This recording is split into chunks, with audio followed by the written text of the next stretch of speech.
أعوذ بالله من الشيطان الرجيم. بسم الله الرحمن الرحيم. الحمد لله رب العالمين الرحمن الرحيم مالك يوم الدين إياك نعبد وإياك نستعين اهدنا الصراط المستقيم صراط الذين أنعمت عليهم غير المغضوب عليهم ولا الضالين. محترم حضرات، یہ سورہ فاتحہ ہے، اس کے بہت کئی سارے نام ہیں اور اس سورت کو سبع مثانی بھی کہا جاتا ہے کیونکہ یہ بار بار پڑھی جاتی ہے نمازوں میں بھی اور موقعوں پر بھی، اور اس کو شفا بھی کہتے ہیں، سورت شفا، یعنی اس کو پڑھ کر اگر کوئی بیمار ہو اس پر دم کرتے ہیں تو اللہ شفا عطا فرماتا ہے. اس میں 7 آیتیں ہیں. اللہ تعالی نے یہ سورت مکہ کے اندر نازل فرمائی، اسٹارٹ والی یعنی شروع کے اندر جو سورت نازل ہوئی ہے ان کے اندر اس کا بھی حصہ ہے. اللہ تعالی نے اس سورت کو تعلیم کے لیے، اپنے بندوں کو سکھانے کے لیے کہ اپنے مولا سے کس طرح سے دعا مانگنی ہے. وہ تو پتہ ہی نہیں کیسے مانگنا ہے، تو بندے کیسے مانگیں گے؟ تو اللہ تعالی نے اس سورت کے اندر یہ تعلیم دی کہ جب اللہ سے دعا مانگو تو پہلے اللہ کی تعریف ہونی چاہیے، جو اللہ کی شان ہے، جو اس کے لائق ہے، اور اس کے بعد میں اللہ تعالیٰ کا جو آپ کا کانٹیکٹ ہے اس کو بتائیے کہ بھئی ہمارے آپ کے ریلیشن یہ ہے. پھر اس کے بعد آپ اللہ تعالیٰ کے سامنے اپنی درخواست رکھیے، اور درخواست میں آپ کیسے رکھیں گے؟ کیا ایک مثال آپ کو دینی پڑے گی کہ بھئی یہ ایسا ہم کو کر. تو اللہ تعالیٰ نے فرمایا کہ آپ اللہ سے دعا مانگیے کہ اللہ ان لوگوں کا راستہ ہم کو چلا جن پر تیرا انعام ہوا، جن سے تو راضی ہوا. ایسے 4 قسم کی 4 جماعتیں ہیں، انبیاء ہیں، صدیقین ہیں، شہداء ہیں، صلحاء ہیں. ان کے اندر اللہ تعالیٰ آپ ہمیں شامل فرما، کیونکہ اللہ نے ان کو اپنے نیک بندوں کے اندر شمار کیا ہے تو ہمیں بھی ایسا ہی بننا ہے. اس کے بعد میں ان لوگوں کے بارے میں بتا دیا گیا کہ جو اللہ تعالیٰ کے نزدیک جو ناپسند ہیں، جن سے اللہ تعالیٰ ناراض ہے. اس میں راستے سے بھٹکے ہوئے لوگ 2 قسم کے ہیں، ایک جو جان بوجھ کر بھٹکتے ہیں، ایک وہ جو جن کے پاس علم نہیں ہے. تو ان میں سے جان بوجھ کر بھٹکنے والے لوگ یہودی ہیں جن پر اللہ کا غصہ ہوا، کیونکہ جان بوجھ کر جو حرکت کرے گا اس پر غصہ زیادہ ہوتا ہے. اور ایک جو انجان ہے تو آدمی سمجھتا ہے کہ بھئی غلطی سے ہو رہی ہے، لیکن غصہ تو اس پہ بھی ہوتا ہے، لیکن وہ غصہ نہیں ہوتا جو آدمی کو ایک طریقے سے چڑ کروا دے. اور جان بوجھ کا جو حرکت کرتا ہے اس پر آدمی کو چڑ سی ہو جاتی ہے. تو وہ مقبوض ہے جن پر اللہ کا غصہ ہوا. اور عیسائی جو ہے وہ گمراہ ہے، راستے سے بھٹکے ہوئے ہیں. پھر اس کے بعد اللہ تعالیٰ نے فرمایا کہ آمین کہنا چاہیے. آمین قرآن شریف کی آیت میں نہیں ہے، سورت میں نہیں ہے، بلکہ بعد میں. یعنی اللہ ایسا ہی کرتے ہیں، جو ہم نے دعا مانگی ہے تو ہمیں ایسا ہی بنا دے، ہمارے ساتھ اسی طریقے کا برتاؤ کر دے. اب جو پہلی آیت ہے جس میں اللہ تعالیٰ نے تمام تعریف ہے، ہر قسم کی تعریف اللہ کے لیے ہے، جو تمام جہانوں کا جہاں جو ہوتا ہے. یعنی اس کو اس طرح سے کہہ سکتے ہیں کہ ایک دنیا، جہاں مطلب دنیا، انسانوں کی دنیا، جنوں کی دنیا، فرشتوں کی دنیا، جانوروں کی دنیا، پرندوں کی دنیا. تو اس طرح کی جتنی بھی دنیا ہے، جو پوری کائنات ہے، ہر چیز، سب کو پالنے والا، سب کو رکھنے والا، سب کی حفاظت کرنے والا اللہ ہے.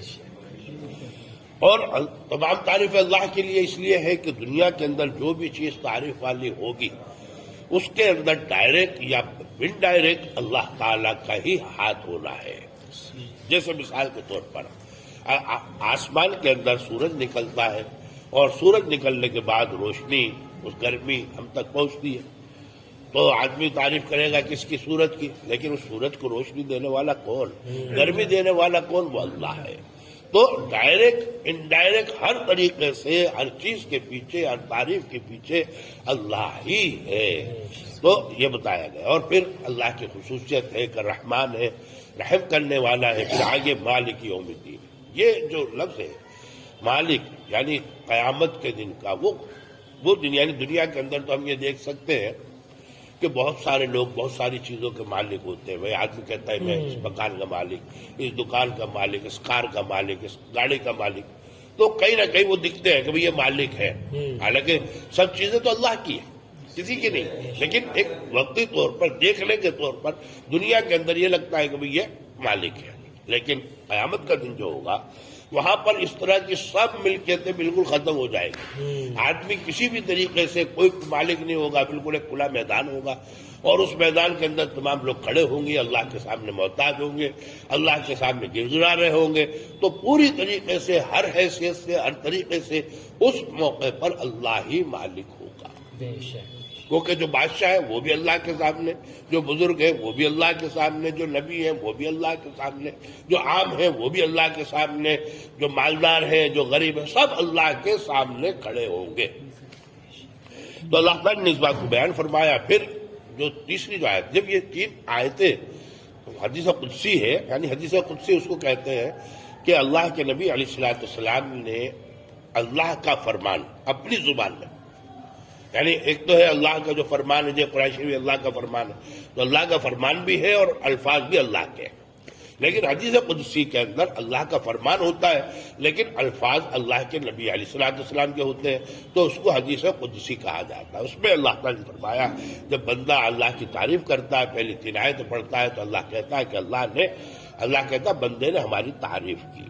جب کہتا ایاک نعبد، اے اللہ ہم تیری ہی عبادت کرتے ہیں، وایاک نستعین، اور تجھ ہی سے مدد چاہتے ہیں.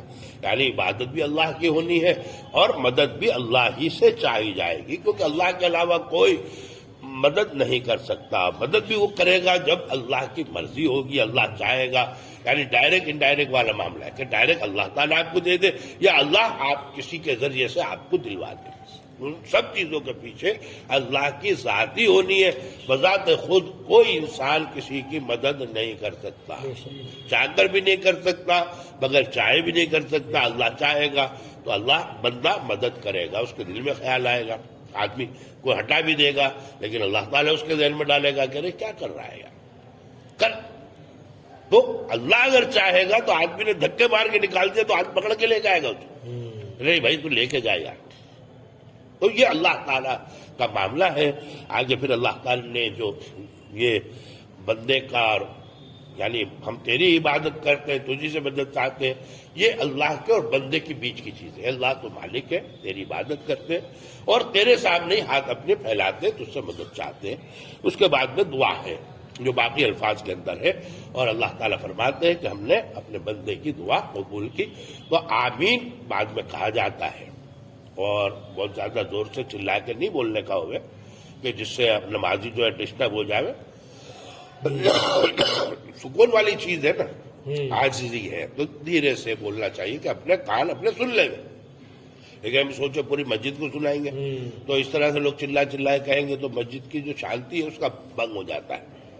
تو اللہ تعالیٰ فرما رہے ہیں الحمدللہ رب العالمین، تمام تعریفیں، سب تعریفیں اللہ کے لیے ہیں جو جہانوں کا رب ہے، پالنے والا ہے.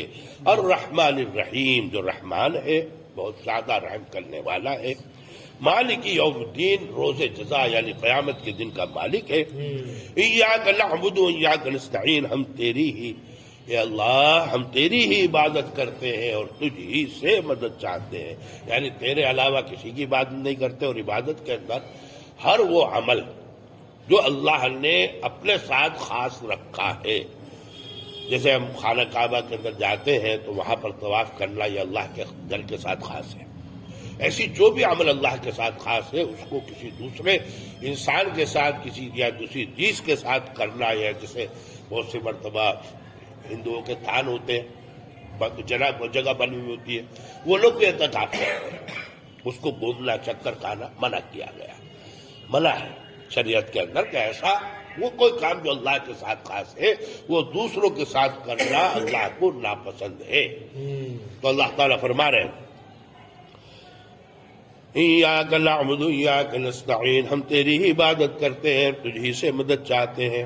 اہدنا الصراط المستقیم، تو ہم کو سیدھا راستہ بتلا۔ وہ کیسا راستہ؟ صراط الذین، ان لوگوں کا سیدھا راستہ، انعمت علیہم، جن پر آپ نے اپنا فضل کیا، جن سے آپ راضی ہوئے، انعام کیا۔ وہ ہے چار قسم کے لوگ، جو انبیاء ہیں، صدیقین ہیں، شہداء ہیں، صلحاء ہیں۔ غیر المغضوب علیہم ولا الضالین، اور نہ ان لوگوں کے راستے پر جن پر آپ کا غصہ ہوا، یعنی جان بوجھ کر جنہوں نے غلط حرکتیں کی، وہ آپ ناراض ہو گئے اور ان کے اوپر غصہ کیا، لعنت کی، وہ لوگ یہود ہیں۔ ولا الضالین، اور نہ وہ لوگ جو انجانے میں، یعنی یہ جو گمراہ کا جو لفظ ہے وہ لوگوں کے لیے بولا جائے گا کہ جو علم کے نہ ہونے کی وجہ سے گمراہ ہوئے، تو ان کو کہا جائے گا۔ اور جو علم ہے، میرے پاس علم ہے پھر بھی میں غلط حرکت کر رہا ہوں، تو یہ میری گمراہی ہے، اور اس پر اللہ ناراض بھی ہوگا اور غصے بھی ہونا ہے۔ ناراض تو دونوں پر ہونا، لیکن اس پر غصہ زیادہ ہونا، پھر جان بوجھ کے تو ایسی حرکتیں کرتا ہے۔ آمین، اللہ، اس کا مطلب ہے اللہ اس چیز کو قبول کرے۔ عجیب۔ وآخر دعوانا الحمدللہ رب العالمین۔ اللهم صل على سيدنا مولانا محمد وعلى آل سيدنا مولانا محمد وبارك وسلم۔ ربنا آتنا في الدنيا حسنة وفي الآخرة حسنة وقنا عذاب النار۔ ربنا لا تجعلنا فتنة للقوم الظالمين ونجنا برحمتك من القوم الكافرين۔ وصلى الله على خير خلق محمد وآله وصحبه وأزواجه وذرياته وأتباعه أجمعين برحمتك يا أرحم الراحمين۔